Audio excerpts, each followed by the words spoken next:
दोस्तों, आपने सांपों के बारे में कई बार देखा और सुना होगा। डिस्कवरी और एनिमल प्लेनेट जैसे चैनल्स इन्हें हमेशा ही दिखाते रहते हैं, जिसमें वो आपको कई तरह के सांप, कोबरा, पाइथन, अजगर और भी बहुत सी किस्म के सांप दिखाते हैं। तो इसीलिए आज की वीडियो में मैं आपको 6 अब तक के सबसे बड़े खोजे गए सांपों को दिखाने वाला हूं और बताने भी वाला हूं। वीडियो को एंड तक जरूर देखना। और वीडियो शुरू करने से पहले अगर आप हमारे चैनल बिलाल हब पर नए हैं तो अभी सब्सक्राइब करके साथ मौजूद बेल आइकन को भी दबा दें, ताकि हमारी आने वाली हर नई वीडियो आप सबसे पहले देख सकें। Let's begin. 33 feet anaconda.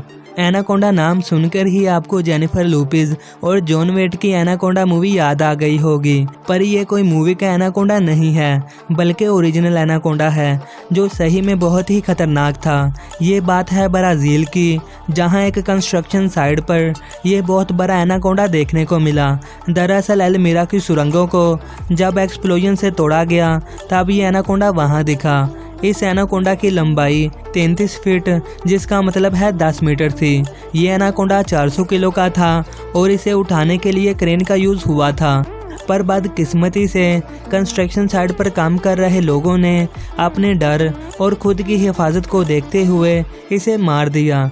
इस खूबसूरत क्रिएचर की मौत पर काफ़ी लोगों को गुस्सा भी आया। आपका क्या ख्याल है, क्या उन्होंने सही किया कि नहीं? हमें कमेंट सेक्शन में ज़रूर बताना। मेडूसा। 12 अक्टूबर 2011 को एक पाइथन नस्ल का सांप कैंसर सिटी में मिला। ये सांप 25.2 फुट लंबा था। इस टाइम पे ये दुनिया का सबसे लंबा सांप था। साथ ही साइंटिस्ट के मुताबिक इस मादा पाइथन की उम्र 10 साल थी। इस सांप को हाथ में पकड़ने के लिए 15 लोगों की ज़रूरत पड़ी थी। कुछ ही दिनों में इस मादा पाइथन को मूनलाइन प्रोडक्शन ने अडॉप्ट कर लिया और इसका एक नाम भी रखा, जो था मेडूसा। अगर मेडूसा के खाने की बात करें तो प्रोडक्शन हाउस वाले इसे एक खरगोश और हिरन खाने में देते थे। काफ़ी लोग ऐसा भी बताते हैं कि मेडूसा खाने में 80 पाउंड का हिरन खा जाती थी। दुनिया का सबसे लंबा सांप। जी हाँ दोस्तों, ये भी एक पाइथन है। ये पाइथन भी पहले वाले एनाकोंडा की तरह मलेशिया की कंस्ट्रक्शन साइट पे मिला था, पर इस बार ब्राज़ील वाली गलती मलेशिया में नहीं हुई। वहाँ लोग इससे डरे तो थे, पर इसे वहाँ से सेफ एंड सिक्योर जगह तक ले गए। इस पाइथन की लंबाई मेडूसा से भी ज़्यादा 26.2 फुट थी, जो कि अपने आप में एक बहुत बड़ा रिकॉर्ड है, और इसीलिए इस पाइथन का नाम Guinness book of world record में भी शामिल किया गया था। ये मलेशियन पाइथन एक पिकअप ट्रक से भी बड़ा था, मगर अफसोस की बात ये थी कि 75 अंडे देने के बाद इस मादा पाइथन ने अपना दम तोड़ दिया। Brazil river anaconda. जी हाँ दोस्तों, ये दूसरा एनाकोंडा भी ब्राज़ील रिवर से ही है। ये पहली बार देखा गया जब ये एक फिशरमैन के जाल में फंस गया, और फिशरमैन भी इसे एक बड़ी मछली समझते हुए इसे पकड़ता चला गया। जब वो वहाँ पहुँचा तो वहाँ का मंजर कुछ और ही था।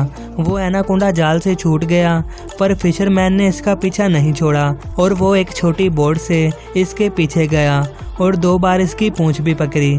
लेकिन उसी वक्त वहां पुलिस आ गई और इस फिशरमैन को $600 के साथ 18 महीनों की जेल भी हुई, क्योंकि इस फिशरमैन के पास वहां मछलियां पकड़ने का कोई लाइसेंस नहीं था। Giant snake photo. Second world war के टाइम एक बेल्जियम फाइटर प्लेन क्रू जो कि कोंगो से वापस अपने हेलीकॉप्टर बेस जा रहा था, तब इसने ज़मीन पर कुछ देखा जिससे इसकी आंखें खुली की खुली रह गईं। इसने ज़मीन पर रेंगते एक सांप को देखा, तब वो रुके और इसकी फ़ोटो लेने के लिए इसके आसपास उड़ने लगे। तब इस सांप ने इन पर हमला करने की कोशिश की। इन लोगों ने इस सांप की लंबाई मापने की कोशिश की थी, जो कि कम से कम 50 फुट थी। जब ऐसा ही सेम एक्सपीरियंस कई और लोगों ने भी किया तो गवर्नमेंट ने ये फ़ोटो CIA हेडक्वार्टर भेज दी। जब CIA ने इसकी थोड़ी मालूमात मालूम की तो इसके नतीजे बहुत ही डरा देने वाले थे। इनके हिसाब से इस सांप की लंबाई 200 फुट से भी ज़्यादा थी, जो कि अपने आप में एक मौजज़ा है। दोस्तों, ये थे दुनिया के सबसे बड़े सांप। आज की वीडियो कैसी लगी हमें कमेंट करके ज़रूर बताना, और ऐसी ही इंटरेस्टिंग और इन्फॉर्मेटिव वीडियो रोजाना देखने के लिए हमारे चैनल बिलाल हब को सब्सक्राइब करके साथ मौजूद बेल आइकन को भी दबा दें, ताकि हमारी आने वाली हर नई वीडियो आप सबसे पहले देख सकें। अल्लाह हाफिज़।